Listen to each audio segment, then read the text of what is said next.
एक राजा के पास एक हृष्ट-पुष्ट और सुंदर घोड़ी थी।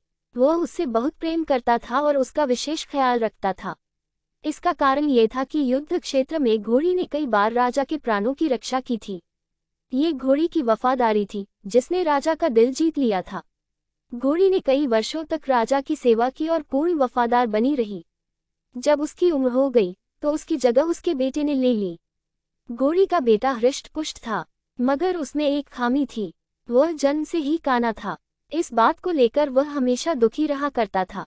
एक बार उसने घोड़ी से पूछा, माँ, मैं काना क्यों जन्मा? घोड़ी ने बताया, बेटा, जब तू मेरे गर्भ में था उस समय एक दिन राजा मेरी सवारी कर रहा था और मेरे कदम लड़खड़ा जाने पर आवेश में आकर उसने मुझे एक चाबुक मार दिया था।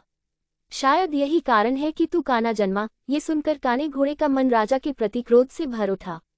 वह बोला, माँ, राजा ने मुझे जीवन भर का दुख दिया है, मैं उससे इसका प्रतिशोध लूंगा। घोड़ी ने समझाया, नहीं बेटा, राजा हमारा पालक है, उसके प्रति प्रतिशोध की भावना अपने हृदय में मत ला।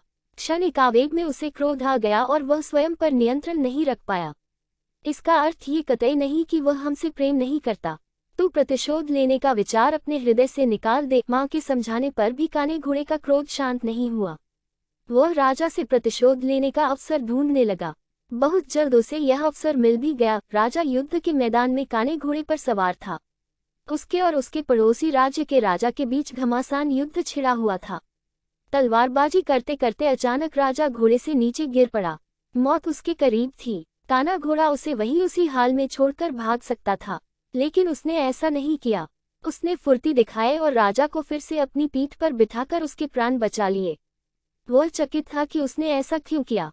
जिस व्यक्ति ने उसे काना बनाया, उसने उसके प्रति वफादारी क्यों दिखाई? क्यों उससे प्रतिशोध नहीं लिया? ये प्रश्न उसने घोड़ी से पूछा तो वह मुस्कुराते हुए बोली, तू आखिर बेटा किसका है? मेरा ना। मेरी छत्रछाया में तू पला बड़ा है। जो संस्कार मैंने तुझे दिए हैं वे तेरी रग रग में रच बस गए हैं। उन संस्कारों के विपरीत तू जा ही नहीं सकता। वफादारी तेरे खून में है बेटा, तू वफादार ही रहेगा। सीख, moral of king and one eyed horse story in Hindi. दोस्तों, संस्कारों का आचरण पर बड़ा गहरा प्रभाव पड़ता है। जिन संस्कारों के साए में बच्चे का पालन पोषण होता है वे उसके अवचेतन में गहरे तक समाहित हो जाते हैं। ऐसे में अपने संस्कारों के विपरीत वह जा ही नहीं सकता। संस्कारों का सबसे बड़ा आधार परिवार है, जहाँ से संस्कारों की नींव पड़ती है। हर माता पिता की जिम्मेदारी है कि वे अपने